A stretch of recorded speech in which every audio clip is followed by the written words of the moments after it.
Hey, is this Rob? It is. Rob Liotti. How are you? Jack Cool. Pleasure to have you today. Jack, how are you, buddy? I am very well indeed, sir. First of all, I'd like to say I'm a big fan of Bon Scott, and I certainly respect his memory.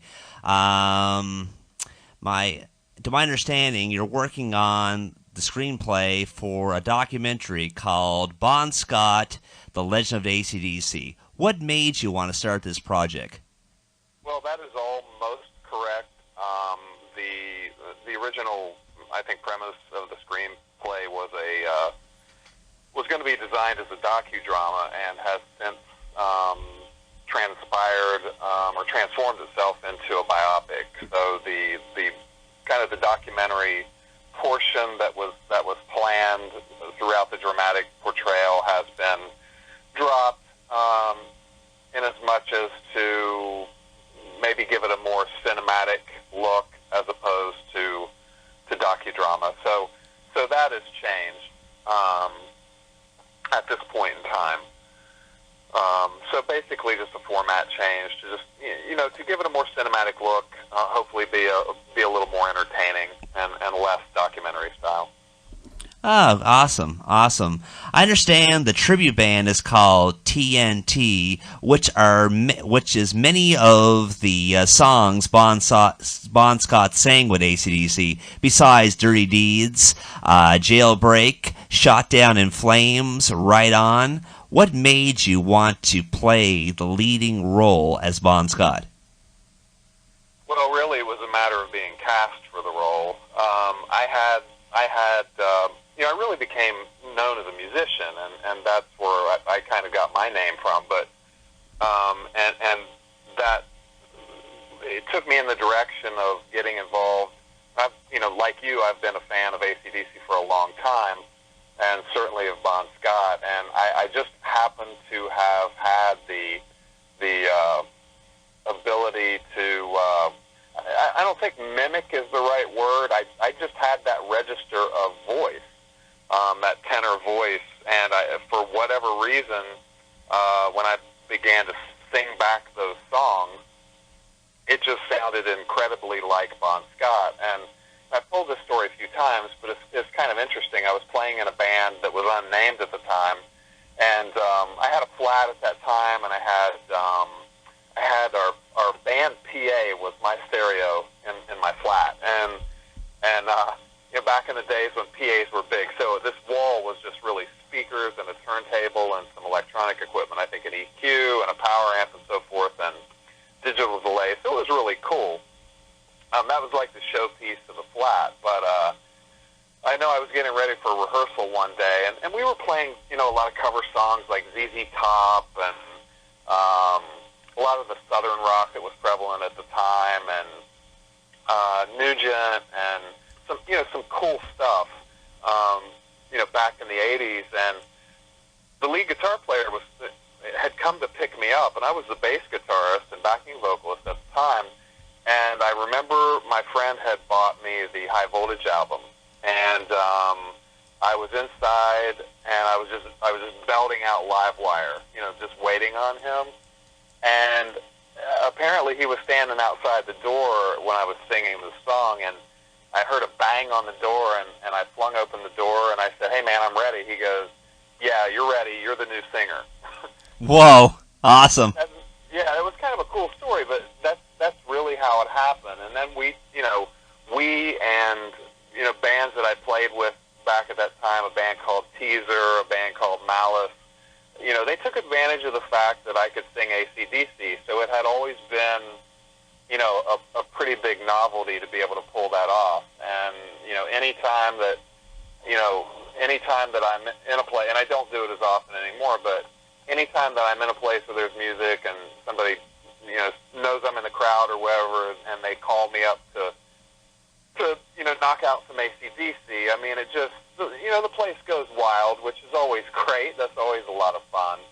But it was never my intent to be. I've been called an impersonator, a number of times. And honestly, that really wasn't the intent. It was just something that I happened to have, and something that was just an incredible likeness to I took advantage of it. So. Oh, absolutely. Because not only did Bon have a very powerful voice for AC/DC, but he had a very unique voice.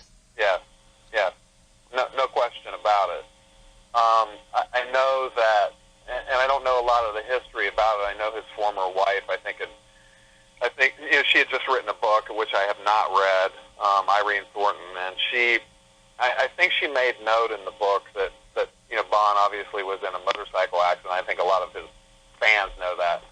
And he was in a motorcycle accident, and I think it was pretty bad. And apparently his voice changed, maybe, and obtained some of that obscure tone to it. But apparently his voice had changed according to her. And as ironic as that is, it may have been the avenue that kind of propelled him forward to give him that uniqueness that that made AC/DC notable and gained them notoriety, along with their hard work. And it was a formula that worked, apparently. Did you know that the week before he died, he had all his teeth were all fixed. I mean, he started really taking care of himself, and that's when Malcolm said, "We're almost ready for you, Bon," and to put words to the song that they recorded, but unfortunately, it never happened. Right. Well, let me back up just a little bit because I wanted to address your question about the casting aspect. Because of I guess my background with performing that particular music, that's when I was approached by a director, and a discussion was initiated, and I was cast. Our producer had worked on a dozen or so Hollywood films, and they decided that I was the right person for that. But also because of the knowledge that I had of the band, and just my familiarity with those things, AC/DC, and my background as a writer, they said, would you be interested in writing this thing as well? And I said, sure, I'll give it a shot. When I'm done, I'd like to have somebody take a look at it, and let's see if they have any further ideas or what have you. So that's how that all came to be. And I underwent, a pretty tremendous physical transformation. I mean, I lost like 50 pounds for the role. I really took that part of it seriously. Bon was fairly diminutive, as all the guys in AC/DC, which I think, and we may get to it a little bit later in the interview, but recently I had been in contact with the band about replacing Brian Johnson, and I don't honestly think that it helped that I'm 6'2" and just a foot taller than most of the guys in the band. But I mean, who knows? I don't know. I hear you. Yeah, there are some movies where the person who is could be cast for the movie has to lose a little bit of weight just to fit the role. Yeah, that's like the movie I'm trying to think of. It was called Fatal Attraction. Well, the one that played, she was off of Cheers, Christy Alley. She could have got cast for that role, but Glenn Close got the role instead. I think they told her she had to lose, I think, to my understanding, a few pounds. So I think so. She lost her chance to play that role. So I can appreciate where you're coming from there. Now, before Bon was the frontman of AC/DC, as you know, he was in bands such as the Spectres and the Valentines. Correct. My question is, Rob, will this movie be talking about Bon playing with them before he came to AC/DC, or is it going to stick just directly on his as being lead singer of AC/DC? No. AC/DC is peripheral to the story. So it's clearly an important 6 years that we concentrate on, but there is certainly backstory that involves some of his childhood, his life at home, some of his friends, those type of interactions, his osmosis, I suppose, into the Spectres and Valentines and on into fraternity and Mount Lofty Rangers, and all the Black Feather and all the people that he ended up playing with pre-ACDC, and those are important aspects of bringing that part of the story to a culmination. The original screenplay was actually pretty linear. It was kind of a, here's where we began, and we're young, and then we move on up through into young adulthood, and we get in bands, and we get in ACDC, and we die. And documentary style, that works quite well. But the more I thought about it, and the more discussions that I had, I felt like, I did not want to take a lot of dramatic license at all. I wanted it to be very accurate. However, I also wanted it to have cinematic value. So it really just kind of transformed into still being very accurate, but giving it just more cinematic and dramatic value, making it a little more entertaining, is where I really intended it to go. Oh, excellent. That's pretty good. That's pretty good. Now, if I may ask, and don't mean to put you on the spot with this next question, but what are the opinions? Do you know what the opinions of Angus and Malcolm Young would be on a movie being made on a man that they consider brother, Bon Scott? Well, I think I'm probably in a position to speak a little more freely about that now. So your timing, if you had talked to me a couple of years ago when we were, midway through development, that I probably wouldn't have made, the following disclosure. But, when we originally began to develop the Bon Scott film, one of the things, that needs to be readily understood is the fact that, everyone on this team, or the filmmaking team, is a fan of the band. And that's how it started. And that being said, out of respect, we made direct contact with Albert Productions and wanted to, and look, I know it's Malcolm Young's band. I've said that repeatedly.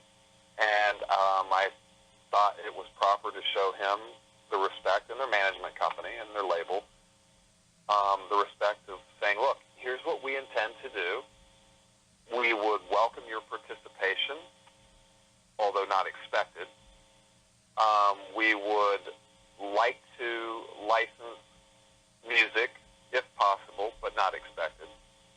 And we would like your blessing, and we have every intention in the world of doing the right thing by you and by Bon and his family, and so on and so forth, the whole apparatus. Let's face it, ACDC is a brand, okay? So it's bigger than they are in ways, but still they're in control. They're in control, but it's bigger than them. It's a big brand. So trying to do the right thing is why we preempted everything by saying, here's what we're going to do. So in anticipation of your follow-up question, were they in support? Well, we didn't hear from them. It fell on deaf ears. Excuse me. And it fell on deaf ears until such time as the project started to get worldwide press. Things started to get more serious. The development started to move forward.